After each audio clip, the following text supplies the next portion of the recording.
अभी तीसरा प्रश्न हम लोग लेंगे। 3.17 बार है, इसको भी बटे के रूप में P बटे Q के रूप में बदलना है। तो इसको x मान लेंगे, माना x बराबर 3.17 बार। इसको समीकरण 1 कर दीजिए।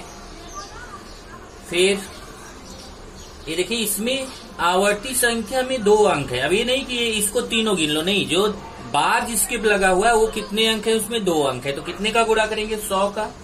तो दोनों पक्षों में 100 का गुणा करने पर, दोनों पक्षों में 100 से गुणा करने पर,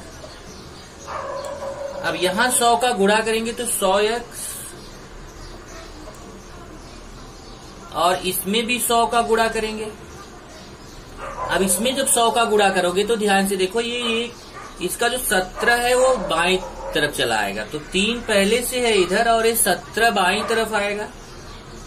लेकिन उधर अनंत 17 है तो वो 17 बार लगा रहेगा। केवल क्यों, इधर 2 अंक आएगा क्योंकि 100 का गुणा है। तो ये 2 अंक जो 1 और 7 है ये बाईं तरफ चला आएगा, और दाईं तरफ बचेगा 1717 अनंत बार है तो रहेगा।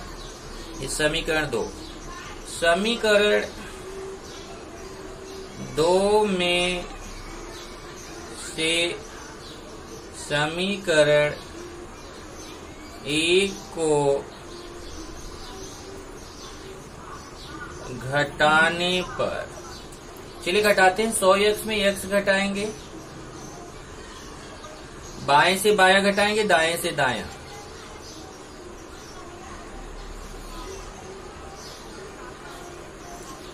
100x में 1x निकलेगा तो 99x आएगा। और इधर देखिए 317.17 बार में से मैं घटा के दिखाता हूँ। 317.17 बार है, इसमें 3.17 बार माइनस करना है। ये कट के 0 आ जाएगा, और 7 में से 3 गया 4, और ये 1 और ये 3, 314.0 मतलब 314 आएगा। और फिर 99 का गुणा उस तरफ जाके भाग हो जाएगा, 314/99। अब ये किसी संख्या से कटेगा नहीं, तो उत्तर आ जाएगा 3.17 बार बराबर 314/99। ओके, अब चलिए देखते हैं तीसरा नहीं चौथा क्वेश्चन। चौथा क्वेश्चन क्या है, 15.89 बार। अब इसमें भी इसको x मानेंगे, माना x बराबर 15.89 बार। कितने का गुणा करेंगे, यहाँ पे देखिए आवर्ती संख्या में 2 अंक है तो 100 का गुणा करेंगे। दोनों पक्षों में 100 से गुणा करने पर, पहले इसको समीकरण 1 कर दो। अब यहाँ 100 का गुणा करिए, 100 का गुणा x में होगा तो 100x, इधर 100 का गुणा होगा तो 89 इस तरफ चला आएगा बाईं तरफ, 15 इधर पहले से ही है, इस तरफ 89 भी चला आएगा तो 1589 हो जाएगा। और 8-9 बार अनंत बार है तो वो तो रहेगा ही रहेगा। ये समीकरण 2। अब समीकरण 2 में से 1 को घटाने पर, समीकरण 2 में से समीकरण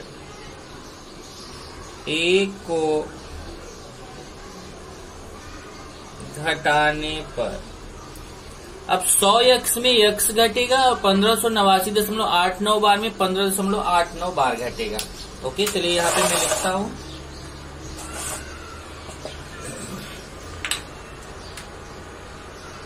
100x में से x माइनस होगा और 1589.89 बार में से 15.89 बार माइनस होगा।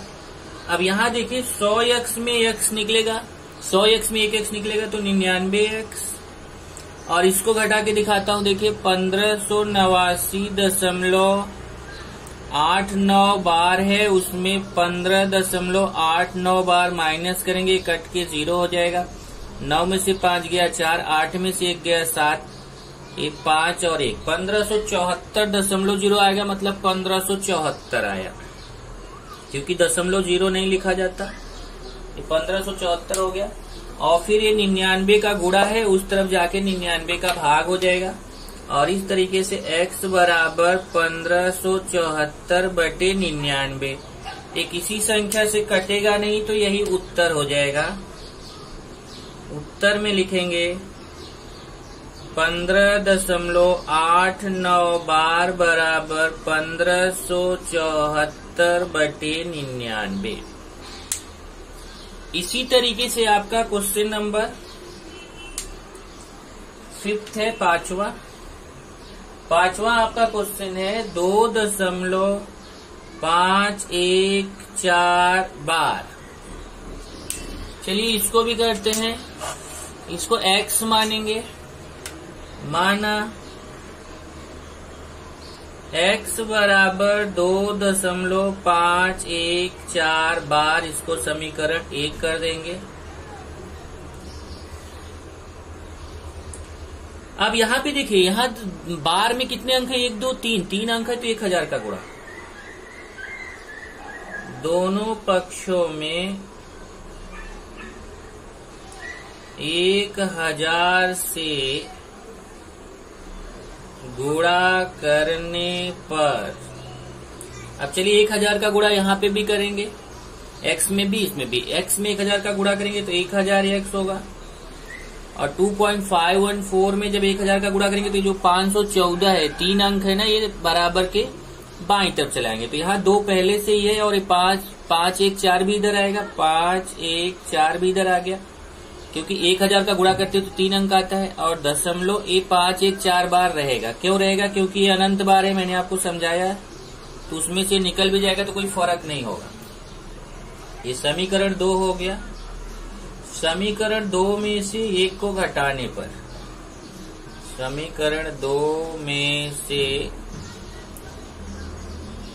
समीकरण 1 को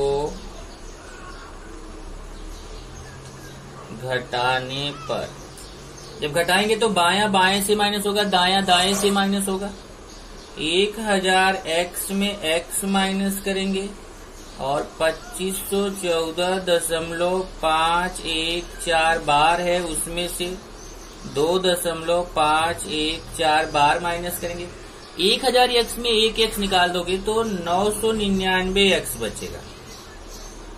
माइनस करना आपको आता है, 1000 में 1 निकलता है तो 999 आता है, यहाँ 1x।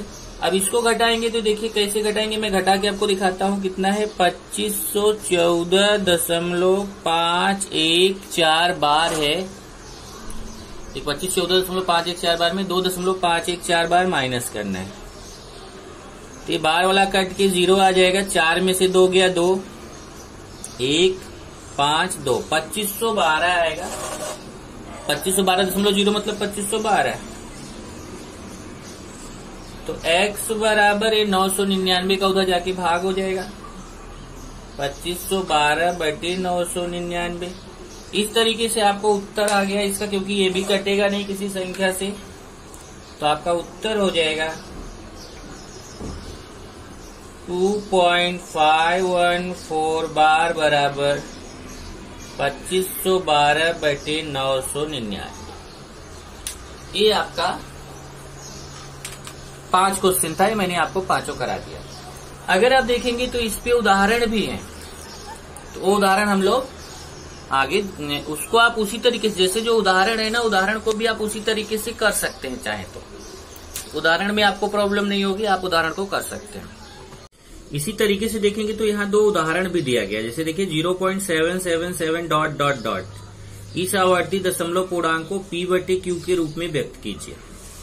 जैसे देखिए इन्होंने थोड़ा शॉर्ट में लिखा है, मैंने पूरा स्टेप दिया था, इन्होंने शॉर्ट में लिखा, पर तरीका वही है। जैसे 0.777 ऐसा ... मतलब अनंत बार है, तो इसको 7 अनंत बार है तो 0.7 बार को इन्होंने पॉइंट लगाया है, चाहे आप लाइन भी खींच सकते हो। अब ये देखिए, इसको मैंने समीकरण 1 माना था, इन्होंने समीकरण वगैरह नहीं माना है। अब इसमें जब एक ही अंक है बार में, आवर्ती संख्या में, तो 10 का गुणा करेंगे, तो 10 का गुणा बाएं तरफ करेंगे तो 10x हो जाएगा, और 10 का गुणा दाएं तरफ करेंगे तो एक साथ इधर आएगा, तो एक साथ इधर आके 7 हो जाएगा, 0.7 बार वैसे ही रहेगा। इसको मैंने समीकरण 2 माना था, इन्होंने नहीं माना है। अब देखिए, इसमें से बायां माइनस करेंगे, दायां से दायां, 10x में x माइनस करेंगे बराबर 7.7 बार में 0.7 बार माइनस करेंगे। 10x में x माइनस करेंगे 9x आएगा, और 7.7 बार में 0.7 बार माइनस करेंगे, तो माइनस करना आप जान ही रहे हो। देखो 7.7 बार है, उसमें 0.7 बार माइनस करेंगे, ये बार कटेगा तो कितना आएगा, 7 आ गया। फिर 9 का गुणा उधर जाके भाग हो गया। इस तरीके से 0.7 बार मतलब 0.777 डॉट डॉट डॉट का मतलब कितना आ गया, 7/9। ऐसे ही दूसरा देखिए, इसमें 5 to 9, 7.5 to 9, 5 to 9, 5 to 9, ऐसा आवर्ती संख्या, इसको p/q के रूप में व्यक्त करना है। तो इसको व्यक्त करने के लिए क्या करेंगे, 7.5 to 9, 5 to 9 का मतलब 5 to 9 बार। अब इसमें आवर्ती संख्या में 3 अंक है, तो कितने का गुणा करेंगे, 1000 का गुणा करेंगे, तो 1000 का गुणा इधर x में करेंगे तो 1000x हो जाएगा, और 1000 का गुणा 7.5 to 9 बार में करेंगे तो ये देखो 5 to 9 इस तरफ चला आएगा, तो 7 पहले से ही है, और 5 2 9 भी इधर चला आएगा, तो 7 5 2 9 हो जाएगा दशमलव। ये 5 2 9 अनंत बार है, तो वो तो बार लगा ही रहेगा। अब देखिए, बाएं में से बायां घटाएंगे, 1000x में x घटाएंगे तो, और दाएं में से दायां घटाएंगे, 7529.529 बार में से 7.529 बार घटाएंगे। तो जैसे मैं इसको समीकरण 1 माना था, इसको समीकरण 2, फिर समीकरण 2 में से 1 को घटाने पर ऐसा सब लिखा था, इन्होंने ऐसा कुछ लिखा नहीं है। तो ये पर तरीका वही है, 1000 देखिए, बाएं में से बायां घटाया, 1000x में x घटाया, दाएं में से दायां, 1000x में x निकलेगा, 999x आएगा। इधर इसमें से देखिए 7529.529 बार में 7.529 बार घटाएंगे, जब घटा के दिखाता हूँ, 7529.529 बार है, उसमें हमें घटाना है कितना, 7.529 बार। ये देखिए कट के 0 आएगा, 9 में से 7 गया 2, ये 2 5 7, तो 7522 आएगा। इधर देखिए 7522.0, 0 का मतलब नहीं होता, तो 7522 लिखेंगे। फिर 999 का गुणा उधर जाके भाग हो जाएगा, तो यहाँ x बराबर 7522/999, ये आपका उत्तर हो जाएगा। इस तरीके से अगर आप देखेंगे तो ये उदाहरण भी आपको दिया हुआ है, इस उदाहरण को भी आप इस तरीके से कर सकते हैं। अब आपका एक क्वेश्चन तुरंत आएगा कि सर, अगर मैं जैसे मैंने समीकरण 1 मान के 2 मान के किया है, वैसा न करके ऐसे उदाहरण की तरह करे तो चलेगा? बिल्कुल चलेगा, आप इसके तरीके से कर सकते हैं। लेकिन ये है कि तरीका वो ज्यादा बेस्ट है जो मैंने कराया है, क्योंकि उसमें सिस्टमेटिक लिखा हुआ है। बाकी अगर आप इस तरीके से शॉर्ट में करते हो, जैसे उदाहरण कभी भी शॉर्टकट में दिया रहता है, अगर आप ऐसे शॉर्टकट में ये जो मैंने प्रश्न कराए हैं उसको करते हो, तो भी आपको पूरा अंक मिलेगा एग्जाम में।